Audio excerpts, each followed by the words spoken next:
duas baianas aqui conosco. E uma vez, um grande empresário estava passando as férias na Bahia. E aí, descansando, ele foi procurar onde vendia uma água de coco. E ele encontrou uma casinha de um cara ali dos seus 30 e poucos anos, à beira da praia, com duas árvores em frente à casa dele, uma rede armada entre as duas árvores, e ele estava ali descansando, né, gerenciando o seu negócio, e ao mesmo tempo tomando uma água de coco, né? Estão lembrando de como que é lá, né? Ele está visualizando como que é. Né? E aí o empresário foi lá e comprou água de coco e gostou muito daquela água de coco. Falou, não é possível que água de coco boa é essa. Você não pode ficar só aqui, nesse espacinho, vendendo, você tem que ir lá para o centro, alugar um lugar lá no centro, comprar um imóvel lá e começar a vender a sua água de coco. E aí o rapaz perguntou, mas por que eu vou fazer isso? Ele falou, porque você, se fizer isso, você vai ter mais dinheiro, você vai conseguir ganhar mais. E ele falou, para que eu vou fazer isso? Para que eu ganharia mais? Porque ganhando mais, você conseguiria expandir aí o seu negócio, não só agora lá para o centro da cidade na Bahia, mas para o estado todo e ser o maior vendedor de coco do seu estado. E ele falou, para que eu ia fazer isso? Porque daí você vai ganhar mais dinheiro, e ganhando mais dinheiro você pode montar um centro de distribuição pelo Brasil e ser o maior vendedor de coco do Brasil e ser muito poderoso. Aí ele falou, para que eu vou fazer isso? Ele falou, porque você, assim que tiver muito dinheiro e tiver muitas posses e tudo mais, você vai poder chegar lá no final da sua vida e comprar uma casa na beira da praia, com duas árvores na frente, colocar uma rede e poder desfrutar de tudo que você alcançou na vida. Essa história talvez ilustre um pouco o paradoxo do trabalho, né? Aquela correria desenfreada que a gente vive em busca do dinheiro, sendo que muitas vezes a gente já até vive o que a gente gostaria de viver lá na frente. Mas por causa do trabalho, o trabalho nos impede de viver aquilo que a gente tanto almeja lá para o futuro. Essa é a próxima via que Salomão vai buscar para o significado da sua vida. A via do trabalho. Eclesiastes, capítulo 2.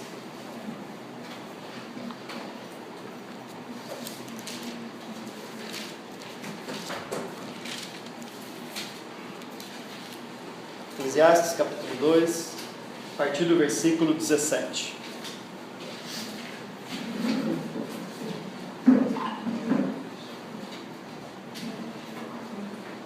Eclesiastes, capítulo 2, a partir do versículo 17, diz assim: Por isso desprezei a vida, pois o trabalho que se faz debaixo do sol pareceu-me muito pesado.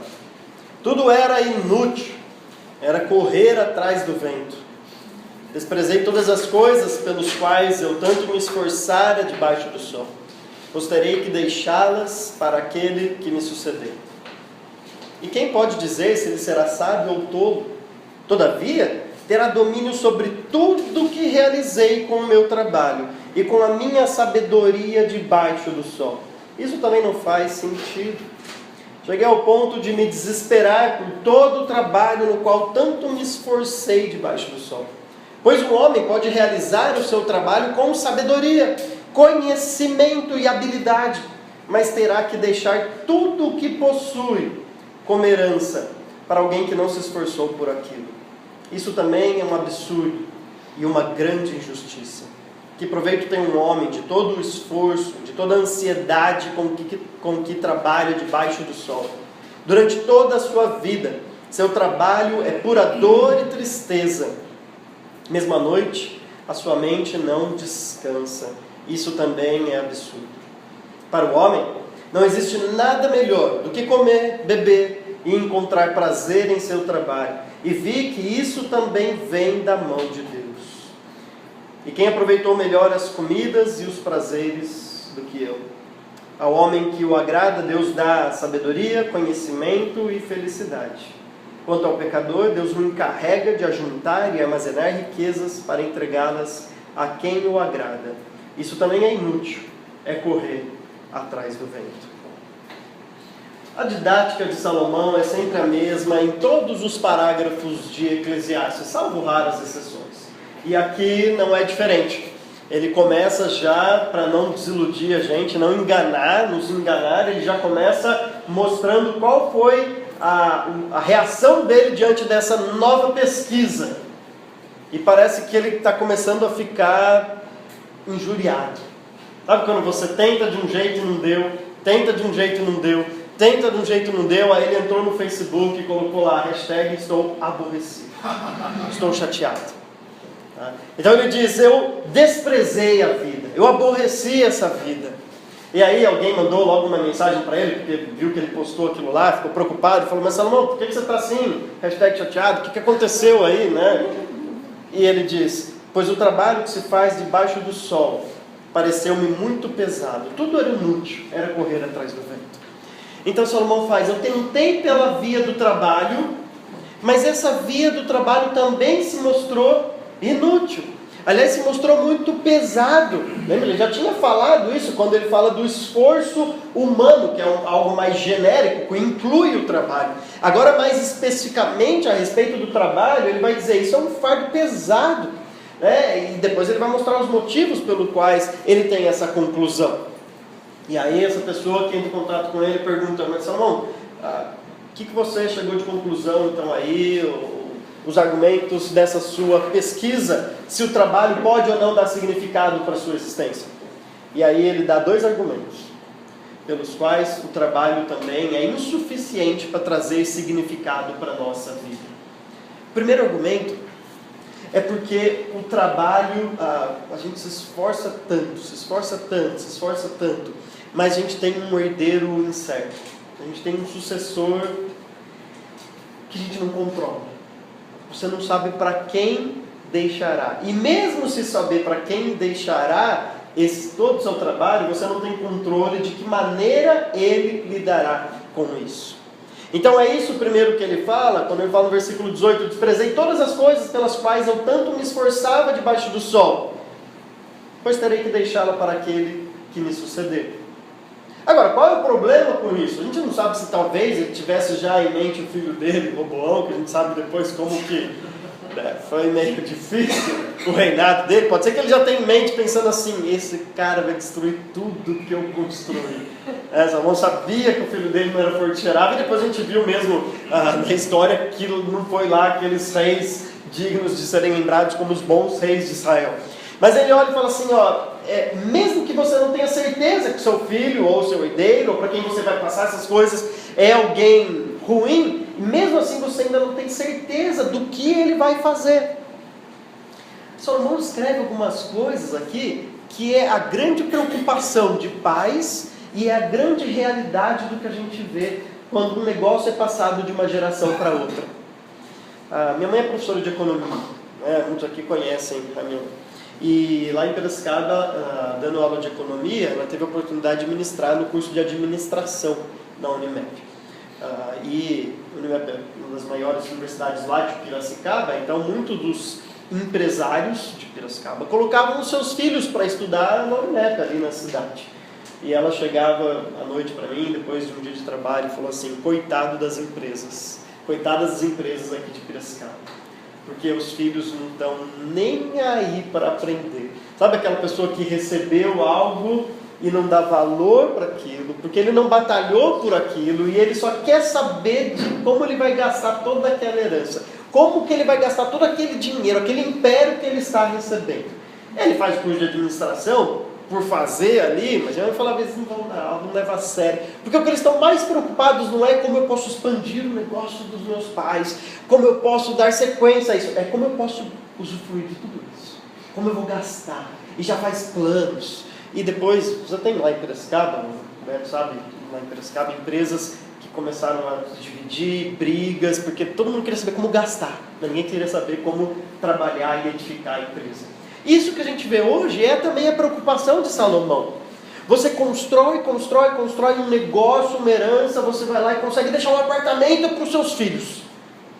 Sonho de todo pai, deixar uma herança, deixar algo para eles. E o que esses filhos fazem? Brigam, quase se matam para saber de quem vai ser o apartamento, com quem vai ficar esse apartamento. Não valoriza o suor por trás disso, todo o esforço. Eles são tão preocupados no que eu posso usufruir.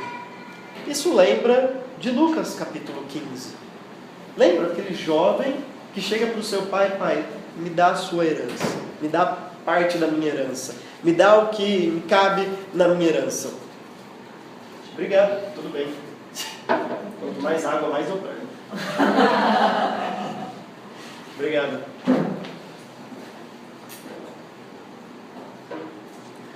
Me dá a parte da sua herança. Agora, hoje também é assim, mas naquela cultura ele está praticamente desejando a morte do pai, porque você só podia ter a herança depois que os pais falecessem. Então, fazendo isso, ele estava praticamente: pai, o senhor está demorando para morrer, faz o seguinte, me dá logo essa herança que me cabe. Imagina a dor no coração do pai, naquela parábola do filho pródigo, que não deveria receber esse nome, né? Porque não é sobre o filho, é sobre o amor do pai, aquela história. Mas imagine a dor no coração do pai de ter que entregar tudo aquilo sabendo que o filho ia fazer com toda aquela herança, tudo aquilo que ele tanto lutou para deixar para o filho. É isso que a gente vê hoje. Então Salomão diz: quem pode dizer, versículo 19, se ele será sábio ou tolo? Talvez a gente dê a sorte de ter um herdeiro melhor do que nós, que edificará sobre aquilo que construímos e que fará crescer mais ainda do que nós conquistamos. Talvez. Mas talvez seja um tolo que destrua tudo aquilo que você edificou. Ele diz, e ainda fala: todavia terá domínio sobre tudo que realizei com o meu trabalho e com a minha sabedoria debaixo do sol. Isso não faz sentido. Alguém receber algo pelo qual não trabalhou, não se esforçou, suou a camisa para receber tudo aquilo. Cheguei ao ponto de me desesperar por todo o trabalho no qual tanto me esforcei debaixo do sol. Pois o homem pode realizar o seu trabalho com sabedoria, conhecimento e habilidade, mas terá que deixar tudo o que possui como herança para alguém que não se esforçou por aquilo. Eu estava, na última vez que eu fui para São Paulo, lá para o mestrado, pegando carona, naquelas caronas que eu geralmente pego, e o cara que estava dirigindo, eu fui na frente conversando com ele, e a gente começou a conversar sobre trabalho, sobre as questões da vida, e olha que interessante. Foi exatamente essa indagação que ele falou.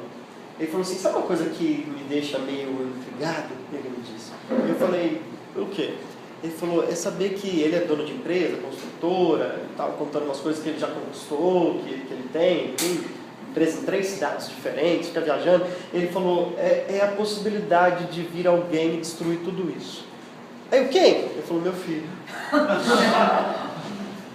E aí eu pude falar para ele, falar assim: que eu vou pregar domingo, daqui 2 domingos na igreja, né, domingo passado, é exatamente sobre isso. Essa não é só a sua preocupação. Esse é o grande paradoxo do trabalho. A gente conquista alguma coisa, e aquele que não batalhou por isso vai desperdiçar tudo aquilo pelo qual construímos. E ele continua dizendo, ainda no versículo 21, ele reconhece que o homem pode realizar o seu trabalho com sabedoria, conhecimento e habilidade. Então parece que é um discernimento no tato com as coisas, o conhecimento, saber fazer aquilo, o conhecimento mesmo cognitivo, e uma habilidade para fazer aquilo. Agora imagina só Salomão edificando o seu reino com sabedoria, conhecimento e habilidade, depois de refletir sobre isso. Toda vez que ele ia fazer alguma coisa, meu filho vai acabar com isso. Mas eu tenho que fazer. Eu tenho que construir alguma coisa, mas meu filho não vai dar valor para isso. Ele não vai dar continuidade nisso. Agora, o que você vai fazer? Parar de trabalhar? Percebe? Por isso que é algo inexplicável, sem sentido. A gente não pode parar de trabalhar, e logo Salomão vai reconhecer isso, que o trabalho em si não é errado. É por isso que o versículo 24 parece algo meio contraditório no meio de tudo isso ali. Ele vai reconhecer isso, mas por outro lado você não tem controle sobre quem você deixará tudo que você edificou aqui nesta terra. Esse é o primeiro argumento pelo qual Salomão fala que o trabalho é inútil. Versículo 22. Que proveito tem um homem de todo o esforço e de toda a ansiedade com que trabalha debaixo do sol. Durante toda a sua vida, seu trabalho é pura dor e tristeza. Mesmo à noite, a sua mente não descansa. Isso também é um absurdo. Agora Salomão mostra o segundo argumento, que é o argumento da perda do sono. Não sei se vocês já conversaram com aquelas pessoas ricas, mas pessoas ricas assim, sabe quando você descobre que existe um prato de comida que custa 10 mil reais? Aí você percebe, gente, eu nunca conheci alguém rico na minha vida. De alguém vai gastar 10 mil reais em prato de comida, acredito, tem essas pessoas que gastam isso. O que essa pessoa precisa fazer para viver? Enche de segurança a sua vida. Mora numa casa totalmente fortificada. E mesmo assim, com carro blindado e tudo isso, talvez ela não consiga dormir à noite. Eu conheci uma família. Foi talvez uma das famílias mais ricas que eu conheci na minha infância. Eu era muito amigo deles. E eu nunca conheci o pai desses meus amigos. Nunca conheci o pai. Quando eu ia dormir na casa deles, ele acordava lá às 4 da manhã, 5, para visitar as suas 3 empresas, porque ele não tinha confiança naquelas pessoas que gerenciavam, e ele ia visitar todas, passava pelas empresas, ficava lá, e quando a gente dormia à noite, aí que ele chegava do seu trabalho. Eu conversava com os filhos, e os filhos, poucos contato com o pai. Hoje a família já nem junta está mais, o que é um ciclo natural de alguém que vive uma vida dessa. E Salomão está falando, parece que quanto mais trabalho, mais sucesso eu tenho, menos sono eu tenho. Mais dificuldade eu tenho de dormir, porque a gente conquista mais coisas e a gente tem medo de tudo isso que a gente tem. Porque quanto mais a gente tem, mais visado nós somos. Fico imaginando essas pessoas que conseguem dinheiro e fortunas, como conseguem sair na rua e numa padaria e comprar um pãozinho? Imagine o aperto que ele deve sentir olhando para qualquer lado e qualquer movimento meio diferente, já achando que algo pode acontecer com ele. Agora, mais do que isso, o texto está falando também daquilo que nós acabamos de falar na ceia, do que Jesus vai falar em Mateus capítulo 6. Essa busca desenfreada por colocar no trabalho um significado para a existência faz com que nós hajamos como os pagãos. Faz com que nós sejamos como eles, que não dormem, que vivem ansiosos, que se preocupam demais com aquilo que não precisa se preocupar.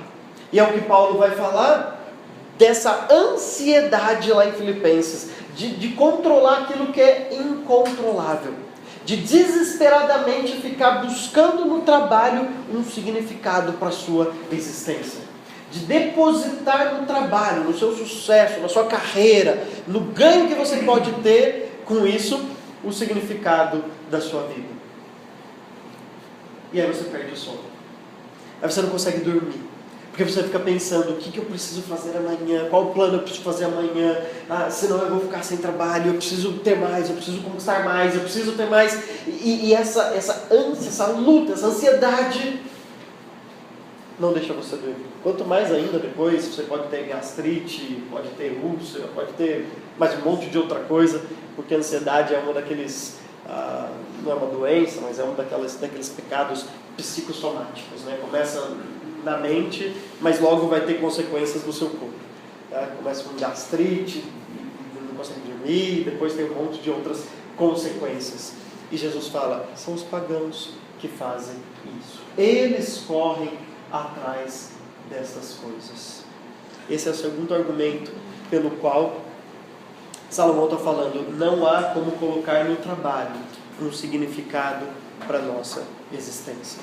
Aliás, Salomão já tinha pronunciado isso em Provérbios capítulo 23, no versículo 4 e 5.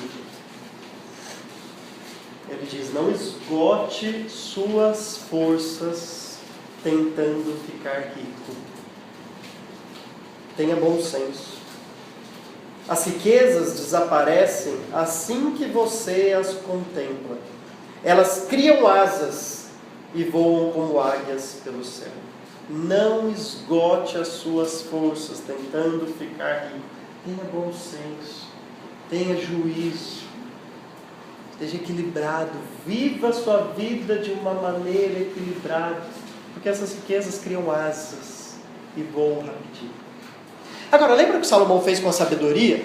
Naquela preocupação de, quer dizer então que sabedoria não presta, e eu posso... Ele fala, não, sabedoria tem o seu valor. Ele vai fazer isso também com o trabalho. Porque ele está lidando aqui com questões, não só listas, mas questões incentivadas na Bíblia, como logo nós vamos ver. E o trabalho é uma delas. Então Salomão não fala assim, trabalho não serve para dar significado para a nossa existência, então vamos todo mundo parar de trabalhar, para que a gente vai trabalhar se isso não serve nada para a nossa vida?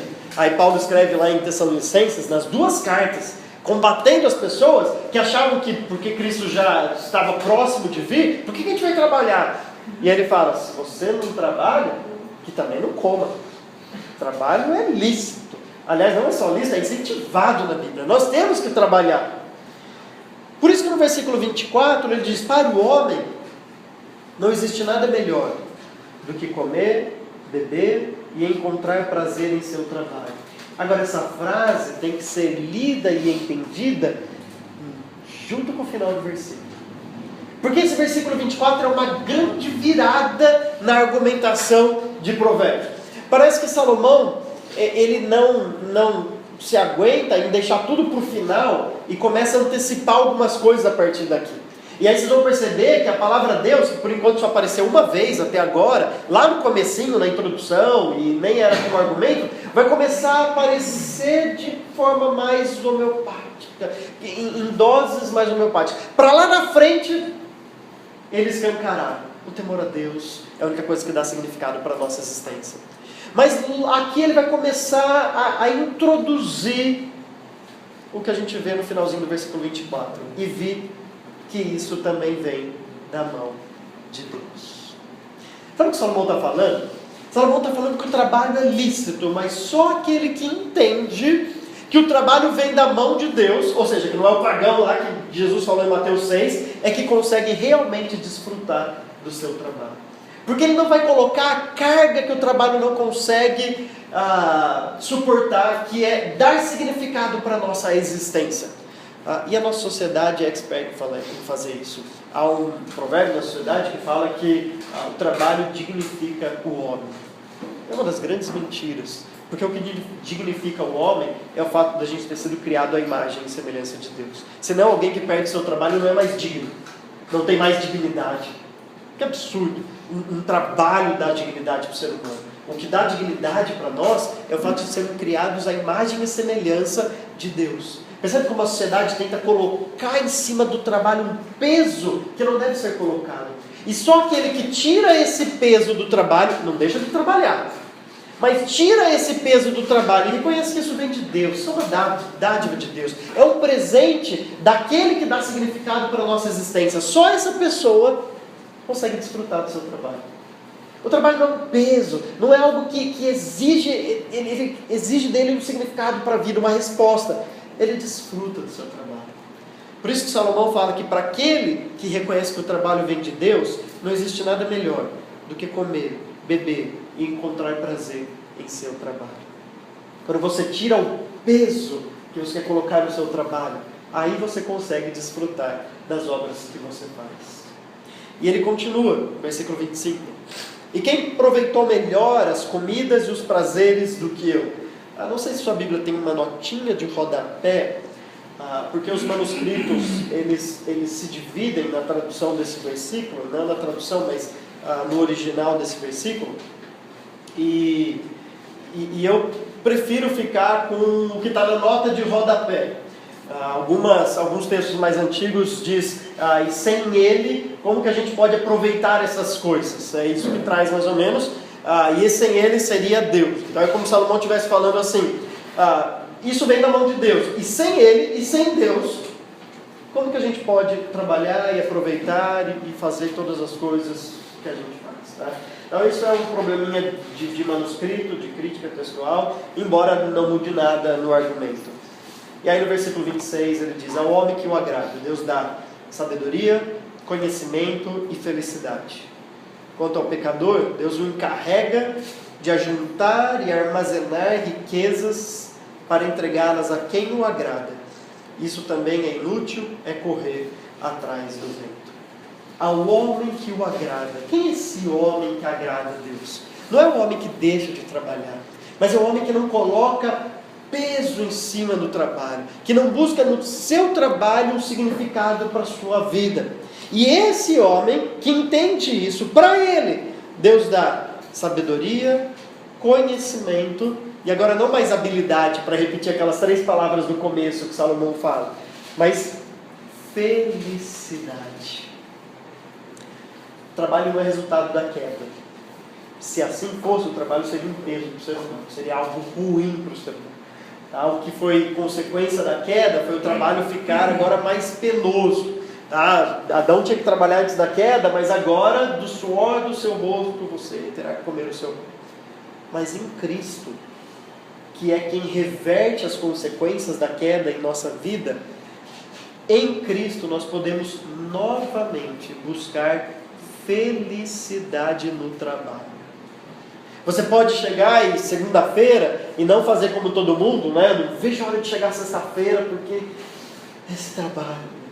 Você pode chegar e falar assim: chegou segunda-feira, mais uma oportunidade de eu trabalhar naquilo que Deus me deu, de ser feliz naquilo que eu faço, de agradecer a Deus pelo trabalho que Ele me deu para sustentar a minha vida. É só quando a gente tira do trabalho esse peso e coloca em Deus o significado da existência que você pode ser feliz enquanto trabalha. Efésios vai falar, incentivando o trabalho, tantos outros textos da Bíblia vai falar: aquele que rouba, aquele que roubava, não roube mais, antes trabalhe, fazendo algo de útil com as mãos. Então o trabalho é incentivado nas Escrituras, ao seu valor, ao seu lugar, mas nunca para buscar significado para a nossa existência. Se a gente fizer isso, a gente vai ser como os pagãos. Agora o texto termina com algo curioso.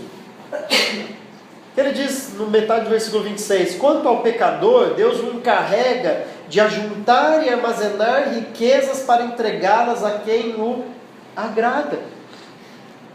Isso é curioso, mas a verdade é que a gente vê não só nas Escrituras como um exemplo, mas como é a regra universal. O que Salomão está querendo mostrar com isso?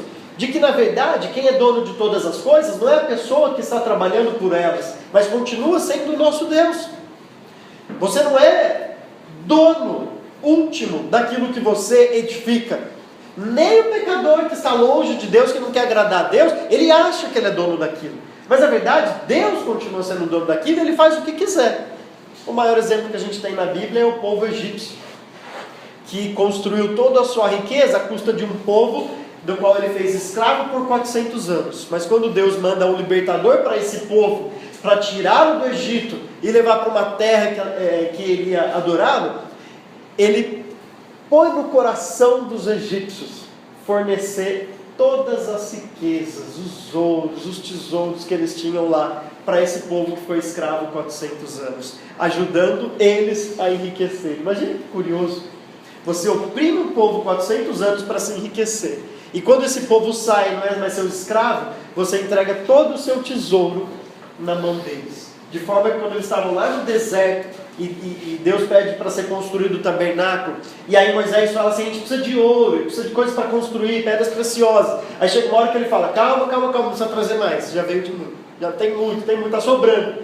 Imagine quanta riqueza eles tiraram do Egito. Deus faz o que quiser, com o recurso que Ele quiser, porque o que a gente constrói, o que a gente ganha aqui nessa terra, nunca é de fato nosso. Nem do pecador, nem daquele que acha que é dele, que não acredita em Deus. Deus ainda continua sendo o dono de todas as coisas. E aí Ele pode tirar e dar para quem Ele quiser. Queria terminar a mensagem de hoje olhando para 1 Coríntios capítulo 15. 1 Coríntios capítulo 15, último versículo desse capítulo. Versículo 51. Então nós vimos que o trabalho sim, tem o seu valor, é incentivado nas Escrituras.